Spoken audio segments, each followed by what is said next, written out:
Controversy चल रही है अभी currently Elvish and Prince Narula की। अच्छा, हाँ मैंने देखी थी ठीक है। वो कंट्रोवर्सी। एक शो का पार्ट है मेरे हिसाब से तो। नहीं, रोडीज में इनकी चीज़ें स्टार्ट हुई। ठीक है। हम्म।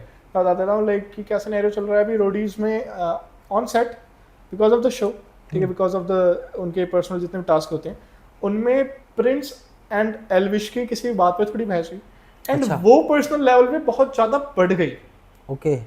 एंड वो सेटल हो गई हम्म। एंड उनकी शो में दोबारा बात बिगड़ी अच्छा। एंड अब वो दोबारा पॉप आउट हो रही है। अब यहाँ पे हाँ ना दो विंग्स रेडी हो चुके हैं, एल्विश भाई एंड प्रिंस। हाँ सो हाँ। What's your call? दोनों अपने भाई है भाई, मैं दोनों के साथ रहा हूँ। और दोनों ही मेरे को मतलब अपने छोटे भाई की तरह ट्रीट करा है उन लोगों ने। और ऐसा हो सकता है, मेरे को तो नहीं लगता मतलब कि भाइयों के बीच में लड़ाई हो सकती है, क्योंकि सब लोग साथ उठते बैठते हैं। और मेरे को ऐसा लगता है वो एक शो का पार्ट है, और शो के बीच में गहमा गहमी हो सकती है, because you are the one जिसके कंधों पे अपनी टीम का भार है। Exactly. जो लीडरशिप फॉलो करते हुए अपनी टीम को जिताने के लिए कुछ भी कर रहा है। तो मैं उनको मतलब आपसी रंजिश तो नहीं कहूँगा, गुस्सा कह सकता हूँ, हाँ, या एक स्ट्रेटजी कह सकते के तहत हैं। बट निकला उस हुआ स्ट्रेटजी के एंगर। बाद तो अब वो हाँ उसकी वजह से वो उसका एंगल उसका बढ़ निकला हुआ गया। एंगर, हाँ, हाँ उसका बढ़ गया एंगल। ये तो कह आप सकते हैं। लाइक यही कहोगे कि पीस ऑब्वियसली दोनों भाइयों की तरफ से peace peace sign out. Peace literal peace peace. And like after Elvish. हाँ ठीक है, जी। चीज़ें इतनी अच्छी चली हाँ जी। एंड आपको क्या लगता है कि उसके बाद गेम में आपने आपके विजन्स में चेंजेस आए? विजन में बहुत चेंजेस आए। मतलब कहीं ना कहीं मैं अपने आप को बहुत बाउंड करके चलता था, जो कि नहीं करना चाहिए। मेरे को बहुत बाद में पता चला, बट कहीं ना कहीं वो मेरे लिए, मेरे को लगता है सही टाइम भी था, कि अच्छे टाइम पे पता चला, जिस टाइम पे लोग मेरे ऊपर इन्वेस्ट करने के लिए तैयार हैं, जिस टाइम पे मैं अपने पीक क्रिएटिविटी को मार्केट में इंडल्ज कर पा रहा हूँ।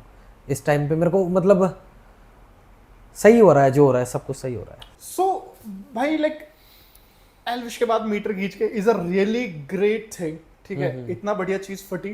ठीक है, लोगों तक पहुंची, लोगों ने अप्रिशिएट करा। उसके बाद एक और छोरे हरियाणा वाले। यस ठीक है, भाई। विद अंकित बैनपुरिया, यस भाई। जो कि लिटरल सेंसेशन था उस टाइम पे। ठीक है, तो उस प्रोजेक्ट की क्या स्टोरी थी एंड वो कैसे वहां तक पहुंचा था? छोरे हरियाणा वाले रील पे फट गया था। हम ISF second I guess Okay. में गए थे।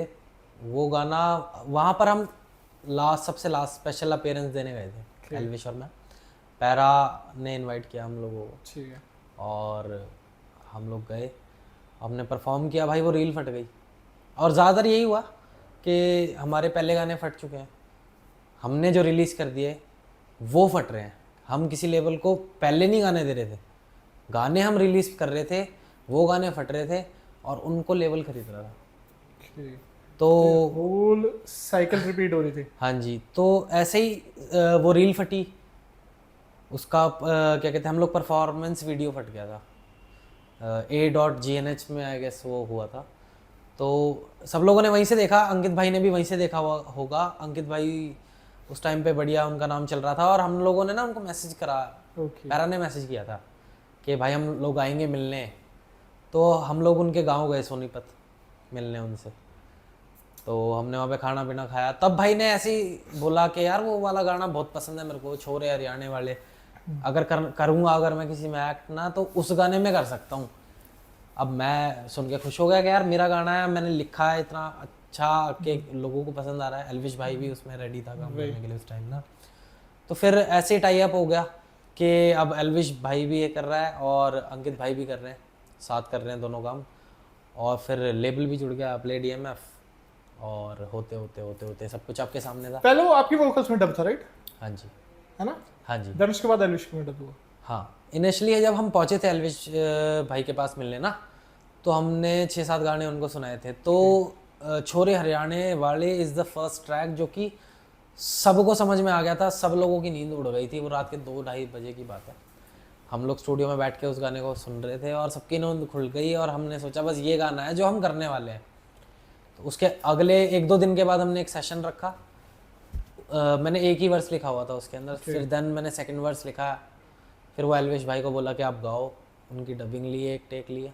पहले वो मेरा और उनका ट्रैक था, देन उसके बाद उन्होंने बोला कि मेरे को सोलो करना है और मैं सोलो करना चाहता हूँ, क्या ऐसा हो सकता है? तो फिर हम लोगों ने म्यूचुअली डिस्कशन करके मैंने बोला कोई नहीं, आप सोलो करो। फिर मैं पीछे उसके स्किन हूँ, आप अगर सुनोगे उस गाने में तो पीछे मेरी वो आवाज़ बैक है। वोकल्स हैं आपके उसके हाँ जी, so as a human being, हाँ जी। ठीक है, एंड आपके मेंटल स्पेस पे क्या सबसे ज्यादा इम्पैक्ट आया आपको लगता है?